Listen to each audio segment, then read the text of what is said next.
Shahnawaz sir, Karachi में जो है वो ज़लज़ले के झटके महसूस किए गए, इस हवाले से तफसील दीजिए।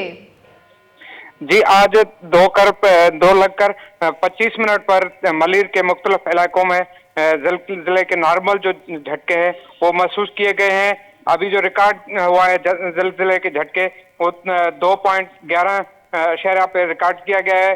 जो इसका हदफ था 5 किलोमीटर का हदफ था। अभी जो है ये मुसलसल एक हफ्ते से मलिर के मुख्तलिफ इलाकों में जिले के झटके जो है वो जारी हैं। अभी जो है खौफ व हरास जो है लोगों में पाया जा रहा है। बड़ी तशवीश पाई जा रही है लोगों में। अभी तक इंतजामिया की जानिब से कोई भी इस हवाले से इक़दाम नहीं किए गए हैं। जी जी, इस हवाले से माहिर जियोलॉजिस्ट ने कुछ कहा है कि ये ज़लज़ले के झटके हैं, ये कब तक महसूस किए जाएंगे और जी इनकी वजूहात क्या है? आज ही उन्होंने एक बयान जारी किया है, प्रेस रिलीज जारी की है कि कराची के मुख्तलिफ इलाकों में एक हफ्ते तक शदीद जिलजिले के झटकों का अंदेशा किया जा रहा है। जी बहुत बहुत शुक्रिया।